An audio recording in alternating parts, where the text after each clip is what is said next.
Hey, what's up everybody? How you doing? Welcome back to Karpo Gaming and another Diablo 4 video. Well, it's build time. I finally put together this amazing build, and today I'm going to show you my lucky poison crit build. This build is so good, you can do pretty much any game content and consistently crit for millions of damage. You can take this into high level dungeons, and yeah, you can even go into Lilith and pretty much be very tanky as well. So let's go. Now let's get started. Now, I do have this build posted at d4builds.gg. So if you want to get a rundown of everything, all the different gear, skill tree, and Paragon Board will be linked down below. So let's start off with our uniques. We're going to be rocking 3 uniques, but I have some different alternatives just in case you don't grab them. Start off with the Cowl of the Nameless, which we're going to be getting 22% increased lucky hit chance from crowd control enemies. This is where we're going to get all of our lucky hit chances. Since we always crowd controlling enemies, well, it's always going to be active. The alternative is getting a helmet with cooldown reduction, poison imbuement, as well as more damage reduction, and imprinted with 20% less damage from crowd control enemies. But for me, I'm rolling with the Cowl of the Nameless. This is how we're going to get our high lucky hit chance for this build. Next up, our chest piece. Our chest piece is going to have cutthroat skill damage, damage reduction from enemies that are poisoned, more damage and poison damage, and imprinted with the key part of this build. See what I did there? Each stack of the momentum key passives heals you for 239 life per second. And it's going to heal us a lot, as well as keep our barrier up, because it's going to be synergizing with our temerity pants. Reason why we're doing this, we're going to be taking the momentum key passive, and once we keep getting these stacks up, we're going to be getting heal on top of everything else that key passive will provide us. So it's synergizing together. We're going to make it super tanky by getting us our health back pretty much whenever we attack enemies, which is pretty cool. Our next piece will be our gloves. We got attack speed, damage to injured enemies, critical strike chance, and ranks of twisty blades. And it's going to be imprinted, so whenever we damage an enemy, we have up to a 45% chance when they're vulnerable to daze them. Next up, we have our temerity pants, and these are going to be pretty awesome because the effect is going to heal you beyond 100% life. It's going to grant you a barrier up to 5% of your maximum life to last for 8 seconds. Basically, you use any of your potions, you're going to get a barrier, and the cool thing about it is it synergizes with that key passive, so whenever we attack enemies and get our health up, it will keep that barrier up as well, and we're going to just be getting more health. Now, alternatively, you can use pans with ranks of Dark Shroud or Trap skills and more damage reduction as well. Our lovely boots will be the Patient Greaves. Now, the reason why we're using that is because we're going to be getting movement speed. We also will be getting a lovely trail that chills enemies, and because we're using Frigid Finesse, we're going to be constantly chilling enemies, so we're going to get 15% extra damage. So if you don't have the Patient Greaves, you can just use any alternative boots, so long as you have more cooldown reduction, and just imprint it with whatever you feel like. Our weapon, we're going to be using our lovely crossbow. And this one isn't perfect, but we do have ranks of twisty blades, 30% up to 60% when they return to us. You want to have nice dexterity. Of course, you want to have core skill. It comes with vulnerable, so you want crit damage. This one is not perfect, but it definitely works. Our next sword is going to be pretty awesome. It's going to come with crit strike damage for the sword. We also have vulnerable damage, damage to crowd control, damage to close enemies, and I put on dexterities, and it's imprinted. We deal 25% extra damage while we have a barrier active, and we will always have our barrier active because of the temerity unique. Now, for our next weapon, we're actually going to be using a dagger just because this is what I got. I haven't got a super high powerful sword yet to replace this, but this one is pretty cool, and it's imprinted with a lovely imprint. And this is where we're going to bring this build together. Whenever we crit strike with poison imbued, we have a 10% chance to create a pool of poison that's going to damage them over time. When we stand in it, we could keep continually to hit them with our poison imbuement. Our rings are going to be pretty cool. We got ourselves a Umber ring. We're going to restore 4 of our primary resources whenever we crowd control the enemy. Crit strike chance, vulnerable. We're going to go with physical damage on this and crit strike damage as well. Our next ring is going to have vulnerable damage, resource regeneration, damage to close enemies, and critical strike damage, and imprint with this lovely imprint. Your imbuement skills have a 30% increased potency against vulnerable enemies. Since enemies are going to be vulnerable, hey, we're going to be getting that. This is going to be kind of hard to replicate, but here we go. Our amulet is going to be amazing. 15% extra damage, 1 rank to all imbuement skills, 3 ranks to the exploit passive, 14.6 energy regeneration, and yes, up to 75% increased armor for 4 seconds instead of just 50. That's why we're putting it on the amulet so we can get that boost of armor. Now let's go over our skill tree. We're only going to go with puncture and then enhance puncture so we can always be getting our energy back. Come down here to core and we're going to be pumping up as much possible, as many points as you could put in to twisty blades. I got mines up to 9, dealing some pretty good damage. Enhanced twisting blades, that's what we're going to take for our next skill. And then we're going to round it all off with the last node on this skill tree, which is going to be advanced twisting blades. And this is how we're going to get some of that energy back when they return to us. So put out those twisty blades, we're going to get them back. We're going to get a little bit of energy as well. And that's what this build is really hinging around, the twisty blades. And poison build too. We're going to put 2 points into siphoning strikes. We can put 3 in here if we want, but I don't have those Paragon points unlocked just yet. 3 points into close damage. We're going to come down here and we're only going to be taking Shadow Step. 1 point into Shadow Step is going to make us unstoppable. And when we're unstoppable, we are going to be dealing extra damage to them, which is pretty freaking awesome. Enhance Shadow Step as well to increase our crit strike chance against them.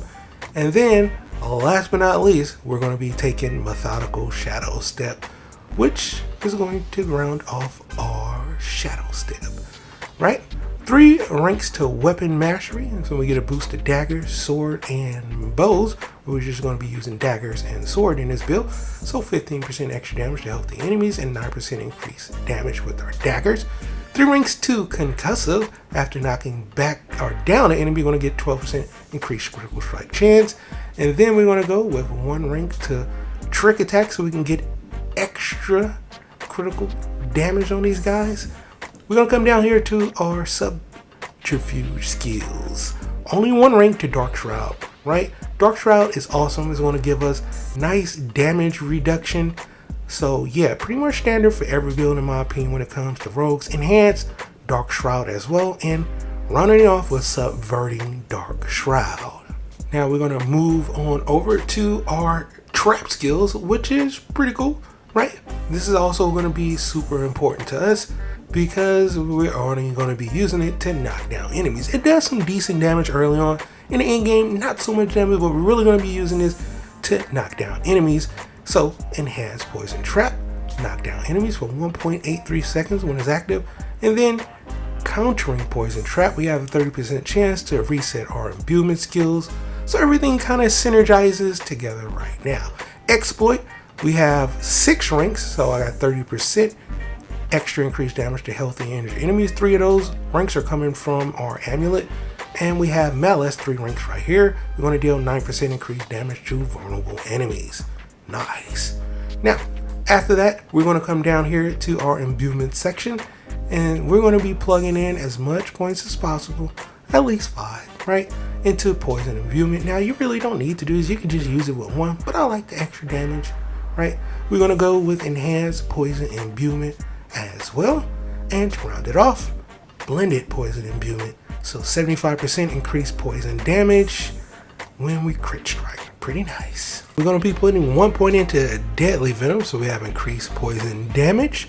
And that is basically going to open us up to get into defibrillating toxins. So we have poison enemies deal 15% less damage to us, which is a beautiful thing. Alchemical advantage, you're going to get 1% increased attack speed, up to 15% for poison enemies. So a little bit extra attack speed, more DPS. And then Frigid Finesse.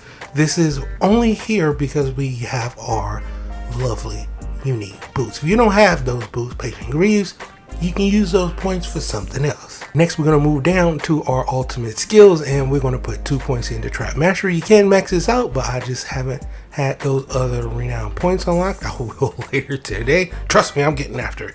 But we want to max this out, but 2 points into here is just great. Also, 2 points into Invigoration. Of course, like I said, I'm going to be maxing this out so as I get my other Paragon points, as well as Alchemist Fortune. All of these is lucky hits, but since we have 22% lucky hit, we're getting it actually a lot. And to round it all off, the Momentum Key passive. Now with the Momentum Key passive, we're going to be getting stacks, and these stacks will give us damage reduction, energy regeneration, as well as movement speed. And because we have that one trait, that one key trait on our chest, we're going to be getting healed as well. Here are some of our stats, right? We have as much dexterity as possible, more dexterity, more skill damage. Makes sense. Now, when we come down to our offensive stats, these are what it is going to look like. We have pretty good damage clear across the board. Our crit strike chance, you want it to at least be over 25%. We're sitting at 32. Critical strike damage, 123. Could be a whole lot better, but not bad. Our vulnerable damage is pretty damn high though. 272. That is nice. We also have damage to crowd control enemies sitting at 195, which is really good, and a whole bunch of other quote-unquote damage buckets that you can see it right here. So you want to stack as much damage as possible with this rogue build, but you definitely want to key in on vulnerable damage as well as crit damage. Now when we come down to our defensive stats, well, this is what it looks like. Now the one thing that you want to pay attention to is the utility. We have a 0 lucky hit chance. We're getting 22% from our helmet, so that's the reason why we have the cowl. If not, then we're going to be trying to get lucky hit chance on our gloves and anywhere else we can get it, right? Now when it comes to our Paragon board, this is what I chose. For our very first spot, we're going to go with the glyph Closer. Now, you don't have to go with Closer here to start off. You can go with Exploit instead to get a little bit more damage. But I'll put this here because we can get a whole bunch of cutthroat damage because there's a lot of dexterity right here in this spot. Like I said, you can put Exploit here at first when you're first starting off on your Paragon board, and then, you know, switch it out, and I'll show you later where I'll put it at. But initially I had it there and then I swapped it out for this because it just fits here better. You can get more dexterity and get more damage out of these nodes. Now let's continually move up the board, and our next Paragon board that we're going to attach to this will be this one. We're going to go with the Exploit Weakness because whenever they take vulnerable damage, we'll be able to get more damage.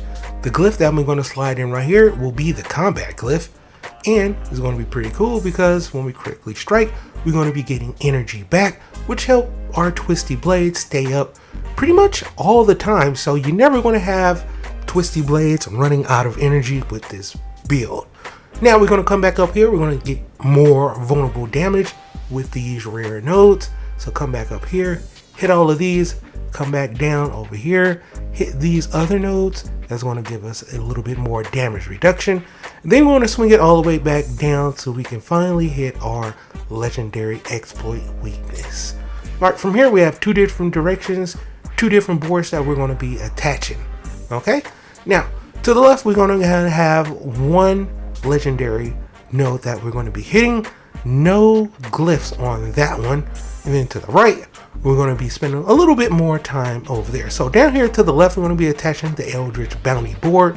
So let's go down and see what nodes that we're going to take. So come down here, we're going to be hitting these imbuement skill damage. And like I said, I hit pretty much all the different bonuses for all the different rare nodes.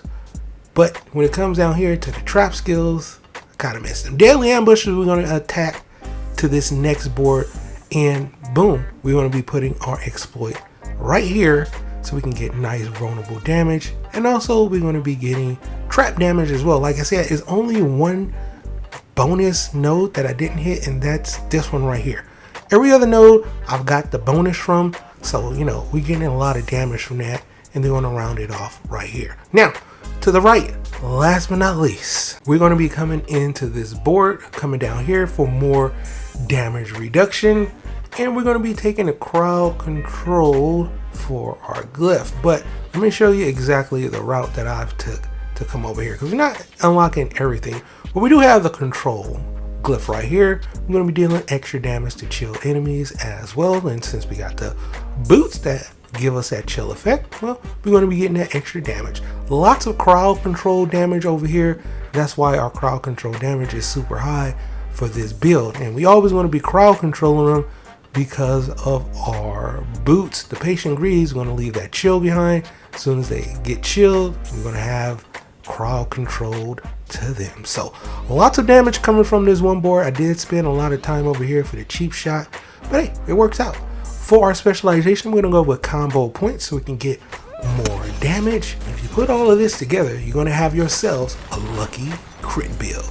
It is so much fun to play this build, and you can pretty much do any content. So yeah, get out there, try it out, and let me know how you like it. But for right now, that's pretty much going in for the video. Hope you truly enjoyed it. As always, if you are new to the channel, how you doing and welcome. Don't forget to subscribe, because right here at Karpo Game, I upload a wide variety of videos, range from updates, tips and tricks, guides and news, and a whole lot more. So hopefully you enjoyed this video. Once again, thank you everybody for all your love and support. And as always, I'll be seeing y'all in the next one. Later.